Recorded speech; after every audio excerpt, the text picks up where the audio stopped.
No, look, please understand why I have been disqualified. I've been disqualified because the Prime Minister is scared of my next speech. He's scared of the next speech that is going to come on Adani, right? I've seen it in his eyes. So he's terrified of the next speech that is going to come, and they don't want that speech to be in Parliament. That's the issue. That is why, first the distraction, now the disqualification. Please don't be confused about this matter. ये Modi ji panic में आ गए कि बात निकल जाएगी, ये 20,000 करोड़ रुपए किसके हैं, डर गए, घबरा गए, इन्होंने पूरा सीक्वेंस शुरू कर दिया। ये विपक्ष को सबसे बड़ा इन्होंने हथियार दिया है, क्योंकि जनता के माइंड में अब एक सवाल आ गया है कि जनता जानती है कि अदानी जी भ्रष्ट व्यक्ति है। अब जनता के माइंड में यह सवाल उठा है कि इस भ्रष्ट व्यक्ति को हिंदुस्तान का प्रधानमंत्री क्यों बचा रहा है। यह मतलब अब सब कुछ बीजेपी के लोग, नरेंद्र मोदी जी सब कुछ इस व्यक्ति को बचाने के लिए क्यों कर रहे हैं। दूसरा सवाल, बीजेपी के लोगों ने कहा कि अदानी पर आक्रमण देश पर आक्रमण है। मतलब इनके माइंड में देश अदानी है और अदानी देश है। बात समझिए। नमस्कार, मैं रवीश कुमार। राहुल गांधी ने अपना इरादा साफ कर दिया है कि वे डराने से, धमकाने से सवाल पूछना बंद नहीं करेंगे। पूछते रहेंगे कि गौतम अडानी का नरेंद्र मोदी से क्या रिश्ता है। आज राहुल गांधी ने प्रेस कॉन्फ्रेंस की। उनके साथ जयराम रमेश, अभिषेक मनु सिंघवी, राजस्थान के मुख्यमंत्री अशोक गहलोत और छत्तीसगढ़ के मुख्यमंत्री भूपेश बघेल भी मौजूद थे। राहुल ने कल ही कह दिया था कि हर कीमत चुकाने के लिए तैयार हैं। उनके इस ट्वीट को 53 लाख व्यूज मिले हैं। राहुल ने कहा कि वे पूछते रहेंगे कि 20,000 करोड़ रुपया जो शेल कंपनियों में लगा है वो पैसा किसका है। उन्होंने कहा कि मैंने कोई भी बयान इस तरह का नहीं दिया है विदेश में कि दूसरे मुल्कों को भारत के मामले में हस्तक्षेप करना चाहिए। इसे लेकर मंत्रियों ने लोकसभा में झूठ बोला तो उन्हें भी लोकसभा में जवाब देने का मौका मिलना चाहिए। राहुल गांधी की सदस्यता जाने से यह मामला कम गंभीर नहीं है। लोकसभा के स्पीकर को बताना चाहिए कि क्यों नहीं राहुल गांधी को अपना पक्ष रखने का मौका दिया गया। राहुल ने कहा कि वे सावरकर नहीं हैं जो माफी मांगेंगे, वे गांधी हैं, सवाल पूछते रहेंगे। राहुल गांधी सोचता है मेरा नाम सावरकर नहीं है, मेरा नाम गांधी है। गांधी किसी से माफी नहीं मांगता। और मैंने कहा, पार्लियामेंट हाउस में कहा कि भैया मुझे बोलने दीजिए ना, एक बार तो बोलने दीजिए। 2 बार चिट्ठी लिखी, तीसरी बार मैं पर्सनली स्पीकर से जाके कहता हूं, स्पीकर सर प्लीज, आप डेमोक्रेसी के लोकतंत्र के आप प्रोटेक्टर हैं, मुझे बोलने दीजिए। मुस्कुरा के कहते हैं भैया मैं तो नहीं कर सकता। आप नहीं कर सकते तो कौन कर सकता है? शायद मुझे जाके मोदी जी से पूछना पड़े, वो तो करने नहीं देंगे। तो मेरा जो पॉइंट है, इस देश में लोकतंत्र खत्म हो गया है। इस देश के लोग जो इनके दिल में है, हमारे दिल में है, बोल नहीं सकते हैं। इस देश के इंस्टीट्यूशन पर आक्रमण हो रहा है। और उस आक्रमण का मैकेनिज्म क्या है? उस आक्रमण का मैकेनिज्म नरेंद्र मोदी जी और अदानी जी का रिश्ता है, वो फाउंडेशन है। मैं नरेंद्र मोदी जी पर सवाल नहीं पूछ रहा हूं, मैं अदानी जी पर सवाल पूछ रहा हूं। बीजेपी अदानी जी को क्यों प्रोटेक्ट कर रही है? आप नरेंद्र मोदी जी को प्रोटेक्ट कीजिए। मैं अदानी जी पे पूछ रहा हूं, आप अदानी जी को क्यों प्रोटेक्ट कर रहे हो? आप इसलिए अदानी जी को प्रोटेक्ट कर रहे हो क्योंकि आप ही अदानी हो। इस तरह से खुली प्रेस कॉन्फ्रेंस में किसी नेता को बोलते देख प्रधानमंत्री नरेंद्र मोदी की कमी बहुत महसूस हुई। न जाने वे क्या सोचते होंगे, ये तो अक्षय कुमार ही बता सकते हैं। 9 साल हो गए, उन्होंने एक भी इस तरह की खुली प्रेस कॉन्फ्रेंस नहीं की है। बीजेपी के नेता कभी इस बात पर गर्व किया करते थे कि उनके प्रवक्ता धुआंधार बोलते हैं, सभी सवालों के जवाब देते हैं और उनके नेता बोलने के मामले में किसी से भी अव्वल हैं। लेकिन 2014 के बाद से प्रधानमंत्री नरेंद्र मोदी ने इस तरह से एक भी प्रेस कॉन्फ्रेंस, खुली प्रेस कॉन्फ्रेंस नहीं की है। इसलिए मैं कहता हूं कि पत्रकारिता के इतिहास में अक्षय कुमार का नाम ऐतिहासिक पत्रकार के रूप में दर्ज किया जाना चाहिए। राहुल आज की प्रेस कॉन्फ्रेंस में दनादन बोले जा रहे थे। उनके चेहरे पर सांसदी जाने की शिकन तक नजर नहीं आ रही थी। उन्होंने कहा कि अदानी को लेकर सवाल से बीजेपी और मोदी दोनों घबरा गए हैं, इसलिए जो नहीं बोला उसका बखेड़ा खड़ा कर रहे हैं। मैंने आप सब से काफी बार बोला है कि हिंदुस्तान में लोकतंत्र पर आक्रमण हो रहा है और इसका हमको हर रोज नए नए उदाहरण मिल रहे हैं। सवाल मैंने एक ही पूछा था,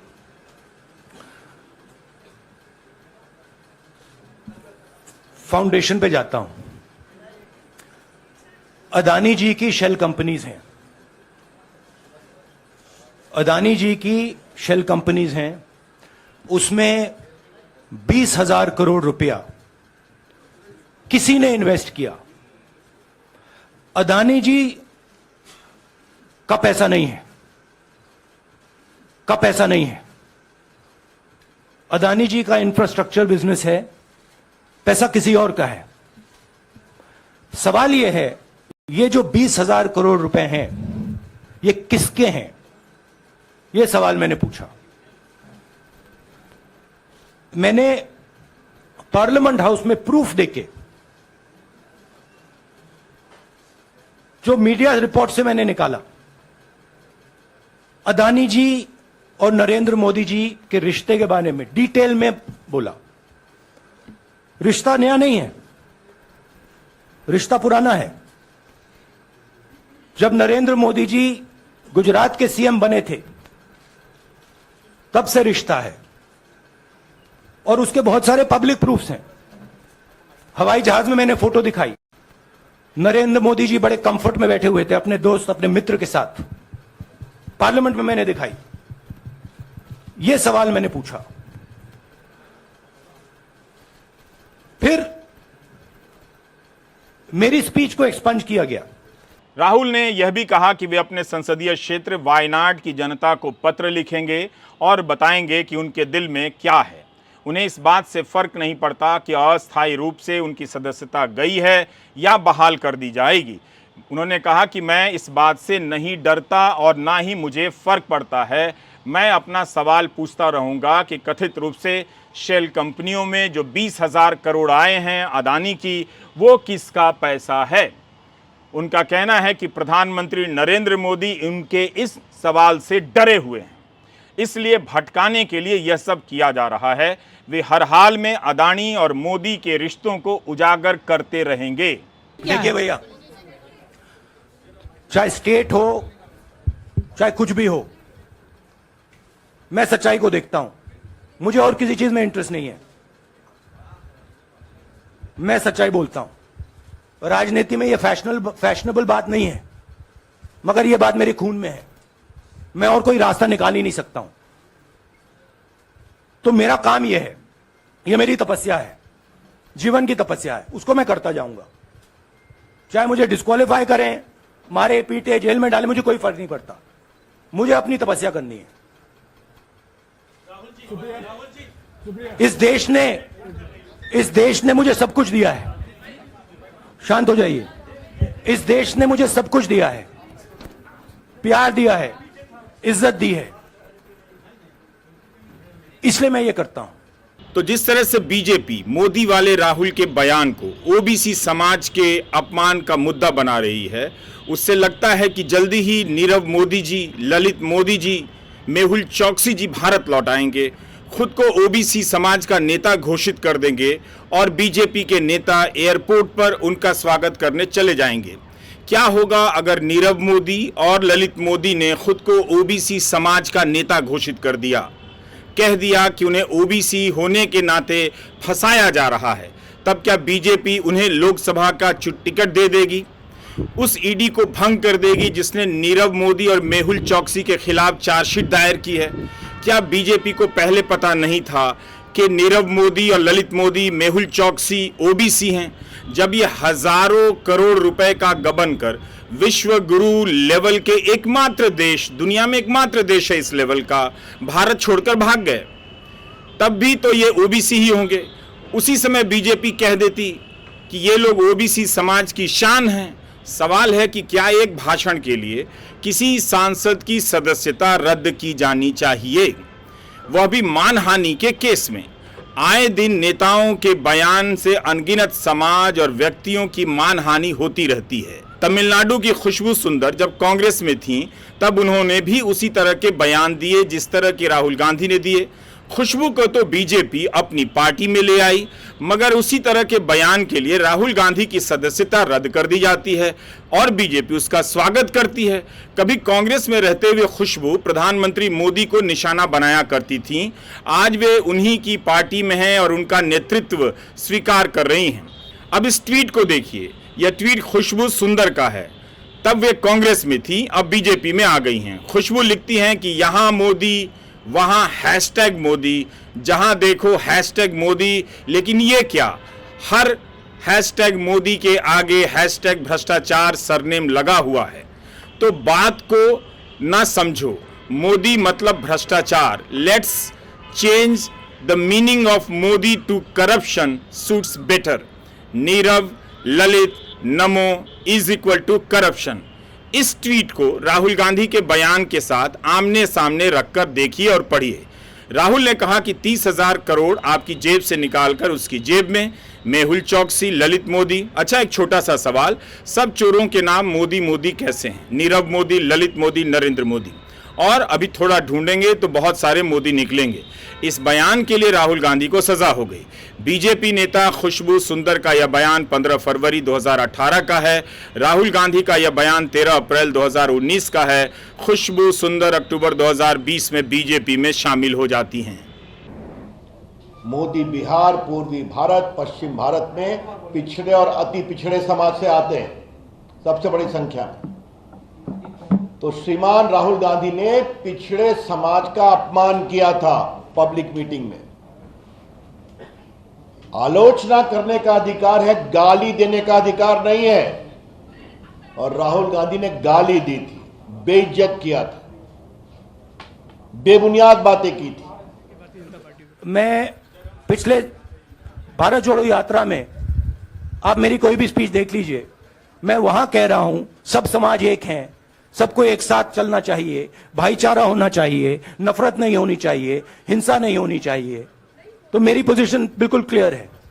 ये ओबीसी का मामला नहीं है, ये नरेंद्र मोदी जी और अदानी जी के रिश्ते का मामला है। कोर्ट ने पूछा आप माफी मांगेंगे, उन्होंने कहा मैं माफी नहीं मांगूंगा। तब यह फैसला हुआ है। और ये राहुल गांधी पर 7 मुकदमे और चल रहे हैं डिफेमेशन के। तो ये जो कहा जा रहा है उनको फंसाने की कोशिश की गई है, इसका आज की घटना अडानी प्रकरण से कोई मतलब नहीं है। 20,000 करोड़ रुपए जो अदानी जी को पता नहीं कहां से मिले, उसके बारे में मैं सवाल पूछ रहा हूं और उसका जवाब चाहिए। बीजेपी ध्यान को भड़काने की कोशिश करती है, कभी ओबीसी की बात करेगी, कभी विदेश की बात करेगी, कभी कुछ और बात करेगी, कभी डिस्क्वालिफिकेशन की बात करेगी, मगर सवाल यही है 20,000 करोड़ रुपए, $3 बिलियन किसका था? राजनीतिक रूप से देखिए तो सेम टू सेम बयान के लिए राहुल पर आरोप है कि ओबीसी समाज का अपमान कर दिया, और खुशबू सुंदर उस बयान के बाद भी बीजेपी में ससम्मान आ जाती। आज भी उनका ये ट्वीट उनके ट्विटर हैंडल पर मौजूद है, हमने वहीं से लिया। अगर इस बयान से खुशबू ने ओबीसी समाज का अपमान नहीं किया तो राहुल गांधी ने कैसे कर दिया? खुशबू को हाल ही में महिला आयोग का सदस्य बनाया गया और इसके लिए उन्होंने ट्वीट कर प्रधानमंत्री नरेंद्र मोदी का धन्यवाद किया। राहुल गांधी को हत्या और भ्रष्टाचार के मामले में सजा नहीं मिली है, एक बयान को लेकर, एक भाषण को लेकर आपराधिक मानहानि की सजा मिली है। राहुल को भाषण का शिष्टाचार सिखाने वाले भूल गए कि प्रधानमंत्री मोदी ने इनकी मां और सांसद सोनिया गांधी को जर्सी गाय कहा था और राहुल को हाइब्रिड बछड़ा। भारत दुनिया का एकमात्र देश है जहां नारी की पूजा होती है और उस देश में भी सांसद सोनिया गांधी के लिए प्रधानमंत्री नरेंद्र मोदी ने ऐसा कह दिया। बिहार चुनाव में नीतीश कुमार के डीएनए पर सवाल उठाने वाले नरेंद्र मोदी के इस बयान का जवाब राजनीतिक रूप से दिया जाए या मुकदमा करके। तब जवाब में नीतीश कुमार ने खुला पत्र लिखा कि बयान वापस लीजिए, इससे सभी बिहारियों का अपमान हुआ है, यही तरीका भी होना चाहिए। तब एनडीए नेताओं ने जवाबी पत्र में कहा कि नीतीश बिहार नहीं है, मोदी माफी नहीं मांगेंगे। फिर 3-4 लोगों के भ्रष्ट होने पर बयान देने से सारे मोदी समाज का अपमान कैसे हो गया? इस वक्त कोई बातचीत हो पाए जिस तरह से? देखिए, मैं इतना बड़ा नेता नहीं हूँ कि मैं बातचीत करके कोई सुझाव दूं। वो नेशनल पार्टी है। केवल हमें ये जो लगता है, जो मुझे लगता है वो मैं कह सकता हूँ कि अब जिम्मेदारी कांग्रेस की बनती है कि रीजनल पार्टीज को आगे करें और उनके साथ खड़े हों, जिससे भारतीय जनता पार्टी का मुकाबला किया जा सके। मैं देख रहा हूं कि भारतीय जनता पार्टी के सीनियर नेता से लेकर के जमीनी नेता क्या कह रहे हैं, पिछड़ों का अपमान हो गया। अरे भाई, हमारे घर को, मुख्यमंत्री आवास को गंगा जल से धोया बीजेपी के लोगों ने, तब अपमान नहीं हुआ। अरे भाई, पिछड़ों के घर को आप गंगा जल से धोगे। और अभी मेरा एक साथी कार्यकर्ता मिला है, इसने कहीं गंगा जल छिड़क दिया तो उस पर मुकदमा लग गया। लाओ, क्या मुकदमा लगा, दिखाओ जरा। सर, बीजेपी हमारे घर को अगर मुख्यमंत्री आवास को कहाँ ढूंढ रहे हो, मुख्यमंत्री आवास को अगर धो रहे गंगा जल से तो किसी को कोई अपमान नहीं, लेकिन जब उनके ऊपर कोई ऐसी बात आ जाए तो उस पर मुकदमा लग गया। अब बताइए, ये कार्यकर्ता हमसे मिला सुबह आके, इसने कहीं गंगा जल छिड़क दिया, तो गंगा जल का यही तो है कि इससे शुभ हो जाता है, पाप खत्म हो जाते हैं, गंगा में डुबकी लगा लो तो सब ठीक हो जाएगा। तो ये देखिए धाराएं लगी इसके ऊपर। अब धाराएं तो मैं भी नहीं पढ़ पा रहा, कौन धाराएं लगी हैं? 295 505। देखिए, आप देखिए, ये धाराएं लगा दी इस पे। और हमारे मुख्यमंत्री आवास को जिन्होंने धोया, जिन पे वो गंगा जल छिड़का, क्या उन पे धाराएं नहीं लगनी चाहिए वाली? तो ये बीजेपी का कहना कि उन्होंने किसी का अपमान कर दिया है। अरे इनके भाषण सुनोगे अगर आप, उत्तर प्रदेश में जो भाषण दिए हैं इन्होंने तो कितना अपमान किया है। इनके ऊपर तो मानहानि दावा ज्यादा होना चाहिए। और 15 लाख जो देने की बात की थी वो मानहानि नहीं होगा कि 15 लाख रुपए तुम्हारे अकाउंट में पहुंच जाएंगे, वो मानहानि का मुद्दा नहीं बनता। आपने तो जनता के साथ और लोकतंत्र में ये वादा कर करके आप पीछे हट गए। 17 नवंबर 2016 का अमित शाह का एक बयान है। उसके अगले साल उत्तर प्रदेश में विधानसभा चुनाव होने थे। आजमगढ़ में बीजेपी की परिवर्तन रैली चल रही थी। अमित शाह भाषण देते हैं और मायावती के चेहरे पर रंग की जगह कलर का इस्तेमाल करते हैं। विपक्ष के किस नेता को उन्होंने सांप से लेकर बिल्ली और चूहा कहा, आप इस बयान में सुन सकते हैं। अमित शाह का बयान इस तरह से है कि जब बाढ़ आती है, चारों ओर पानी हो जाता है और एक ही पेड़ पर आसरा मिलता है, तो बिल्ली भी उस पेड़ पर चढ़ जाती है, चूहा भी उस वृक्ष पर चढ़ जाता है, सांप भी चढ़ जाता है, नोडिया भी चढ़ जाता है। एक दूसरे को मारते नहीं हैं, सब पानी को देखते हैं। ये नरेंद्र मोदी की जो बाढ़ आई है, इसमें कांग्रेस, सपा, बसपा, ममता, कम्युनिस्ट, केजरीवाल सारे इकट्ठा होकर हाय तौबा कर रहे हैं। वैसे नोटबंदी से काला धन समाप्त नहीं हुआ। हो गया होता तो 15 अगस्त 2022 को लाल किले से प्रधानमंत्री को नहीं कहना पड़ता कि भ्रष्टाचार देश को दीमक की तरह खा रहा है, इसे दूर करने का संकल्प लेते हैं। भारत के नेताओं ने महिलाओं के बारे में जिस जिस तरह से टिप्पणियां की हैं, उस हिसाब से कानूनी तो छोड़िए, उससे पहले राजनीति में रहने का उनका कोई नैतिक अधिकार नहीं बनता है। अगर इस तरह से किसी बयान को पूरे वर्ग से जोड़ा जाएगा तो जेलें कम पड़ जाएंगी। मायावती से लेकर मुलायम सिंह यादव, लालू प्रसाद यादव और यादव समाज के उभरते नेताओं के बारे में क्या क्या कहा गया ये सबको मालूम है। मुसलमानों के बारे में क्या क्या कहा गया ये सबको मालूम है। इन सब का राजनीतिक जवाब ही दिया जाना चाहिए, लेकिन हर बात पर कानून का सहारा लिया जाएगा तो राजनीति में केवल वही बचेंगे जो कुर्सी पर हैं, सत्ता में हैं, जिनके पास सुविधा है कि जांच एजेंसियों के चीफ का वे सेवा विस्तार कर सकते हैं। महेश लांगा हिंदू अखबार के पत्रकार हैं। उन्होंने रिपोर्ट किया है कि 2013 में गुजरात के काबीना मंत्री बाबू बोखिरिया को 2 साल की सजा हुई खनिज चोरी के मामले में। उन्होंने कैबिनेट से इस्तीफा नहीं दिया और ना ही विधानसभा की सदस्यता रद्द हुई। सजा मिलने के 2 हफ्ते बाद उस पर रोक भी लग गई। 19 जून 2013 को गुजरात मोदी सरकार में कृषि, कोऑपरेटिव और जल संसाधन मंत्री बाबू बोखरिया, कांग्रेस सांसद भरत ओडेद्रा, कथित गैंगस्टर भीमा दुला ओडेद्रा और उसके बेटे लक्ष्मण दुला ओडेद्रा को 3 साल की सजा सुनाई गई। इन पर पोरबंदर में 54 करोड़ की लाइमस्टोन की अवैध माइनिंग का आरोप लगा था। उसके बाद 2007 में पोरबंदर के कोर्ट ने सजा सुनाई। 2006 में उस जमीन के मालिक ने शिकायत दर्ज की थी कि उनकी जमीन से इन चारों ने गैर कानूनी तरीके से खनन किया है। उसके बाद 2007 में बोखरिया को पोरबंदर एयरपोर्ट से गिरफ्तार किया गया, क्योंकि शिकायत दर्ज होने के बाद वो देश से भाग गए और भगोड़ा घोषित कर दिए गए। बाद में हाईकोर्ट ने उन्हें बेल पर रिहा कर दिया। यानी भगोड़ा घोषित और बेल पर रिहा आदमी को 2012 की गुजरात में मोदी सरकार ने मंत्री बनाया। बोखरिया का जब मामला आया तब तक सुप्रीम कोर्ट का फैसला नहीं आया था। उसके 1 महीने बाद जुलाई 2013 में सुप्रीम कोर्ट ने दोषी पाए जाने और सजा होने पर अपने आप अयोग्य ठहराने का फैसला दे दिया। तब कोर्ट ने ऑटोमेटिक तरीके से अयोग्य ठहराए जाने को सही माना था। उस समय कांग्रेस के नेताओं ने गुजरात विधानसभा के स्पीकर को पत्र लिखा था कि बाबू बोखरिया से विधानसभा की सदस्यता से इस्तीफा देने को कहा जाए। उस समय नरेंद्र मोदी गुजरात के मुख्यमंत्री थे। बोखरिया को एक तरह से मौका भी मिला, जो आगे चलकर इस मामले में बरी भी हो गए। साफ है कि इन सब बातों का नैतिकता से कोई लेना देना नहीं है। सत्ता का अपने हिसाब से इस्तेमाल हो रहा है। अभी राहुल के साथ जो हुआ है उस पर ही ठीक से बहस नहीं हुई कि खलिहर लोग ये सवाल ठेलने लगे हैं कि क्या अब विपक्ष एकजुट होगा। अगर विपक्ष एकजुट नहीं होगा तो क्या इस तरह से जांच एजेंसियां और कानून का इस्तेमाल कर विपक्ष को खत्म कर दिया जाएगा? उसके बचने की एकमात्र शर्त क्या यही होनी चाहिए? और उन पर कोई नैतिक दबाव नहीं होना चाहिए जो राजनीतिक रूप से इन फैसलों का समर्थन कर रहे हैं और जिन पर जांच एजेंसियों के दुरुपयोग का आरोप है। 21 सितंबर 2017 की यह खबर इकोनॉमिक टाइम्स की है। केंद्र सरकार ने कहा कि सजा मिलते ही सांसद या विधायक की सदस्यता तुरंत नहीं जानी चाहिए। उन्हें सजा पर रोक हासिल करने और अपील का अधिकार मिलना चाहिए। लिली थॉमस केस में सुप्रीम कोर्ट ने फैसला दिया कि सजा मिलते ही सीट छोड़नी पड़ेगी। जो हाल देश की राजनीति और पुलिस से लेकर कोर्ट का है, वहां किसी अदालत से सजा के इस तरीके से इस्तेमाल से कोहराम मच सकता है। सुप्रीम कोर्ट के इस आदेश पर बहस होनी चाहिए थी और होनी भी चाहिए। आज एक याचिका भी दायर हुई है। सामाजिक कार्यकर्ता और पीएचडी स्कॉलर आभा मुरलीधरन ने सुप्रीम कोर्ट में याचिका दायर कर लोक प्रतिनिधित्व कानून की धारा 8(3) की संवैधानिकता को चुनौती दी है।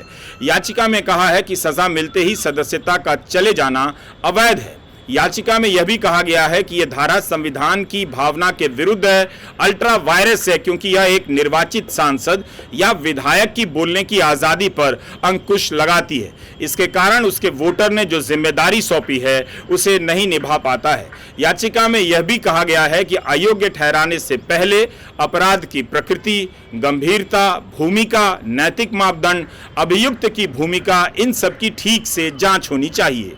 कहने का मतलब है कि आप किसी सांसद को अयोग्य ठहरा रहे हैं तो ये काम निचली अदालत के फैसले के आधार पर ही नहीं होना चाहिए। सांसद को भी अपील का अधिकार मिलना चाहिए। उसकी सदस्यता फैसला आते ही रद्द हो जाए और अपील का अधिकार ना मिले या उचित नहीं है। बीजेपी के नेता यह सब नहीं कह रहे हैं जो कि कहना चाहिए, बल्कि इसे संविधान की जीत बता रहे हैं, तो कभी ओबीसी समाज के अपमान की सजा बता रहे हैं। राष्ट्रवादी राजनीति करने का दावा करते हैं। वैसे याचिका में कहा गया है कि 2 साल की सजा होने पर अयोग्य ठहराने की बात ही गलत है। आज कई अखबारों ने राहुल के मामले को लेकर कड़ा संपादकीय लिखा है। कहा है कि राहुल को अयोग्य ठहराना बदले की राजनीति को लेकर गंभीर सवाल खड़े कर रहा है। बीजेपी ने लगता है अब उन अखबारों में छपने वाली खबरों की चिंता छोड़ दी है, जिसमें कभी तारीफ छप जाया करती थी तो गोदी मीडिया हंगामा करता था कि विदेशों में प्रधानमंत्री का नाम हो गया है। लेकिन राहुल गांधी की सदस्यता रद्द करने की घटना इतनी साधारण भी नहीं है कि इसे केवल प्रधानमंत्री की चुनावी जीत से निपटा दिया जाए। यह वो मामला है जो आने वाले दिनों में बीजेपी के भावी पीढ़ी के नेताओं को भी तमाम बहसों में कमजोर करता रहेगा। जिस पार्टी के नेताओं के भाषण का रिकॉर्ड किसी भी पार्टी के नेताओं के रिकॉर्ड से कम खराब नहीं है, वह पार्टी एक भाषण के लिए राहुल गांधी की सदस्यता जाने पर प्रेस कॉन्फ्रेंस कर रही है और इसे सही ठहरा रही है। इतनी ही प्रेस कॉन्फ्रेंस अदानी समूह पर लगे आरोपों पर बीजेपी कर लेती तो आज कम से कम यह पता चल जाता कि अदानी समूह को लेकर जो खबरें आई हैं उन पर भारत की सबसे मजबूत और बड़ी पार्टी क्या सोच रही है, प्रधानमंत्री नरेंद्र मोदी क्या सोच रहे हैं। दुनिया भर के अखबार इस घटना को उसी तरह से देख रहे हैं जिस तरह से देखा जाना चाहिए, जिस तरह से आजाद प्रेस में इस घटना को देखा जाना चाहिए। राहुल गांधी आज की प्रेस कॉन्फ्रेंस में काफ़ी आक्रामक थे। अदानी और मोदी के रिश्तों को लेकर सवाल पर सवाल दाग रहे थे। यह बात सोचने लायक तो है कि आखिर इन आरोपों से बीजेपी आहत क्यों नहीं हो रही है, क्यों नहीं कह रही है कि अदानी और मोदी को लेकर कैसे सवाल दागे जा सकते हैं।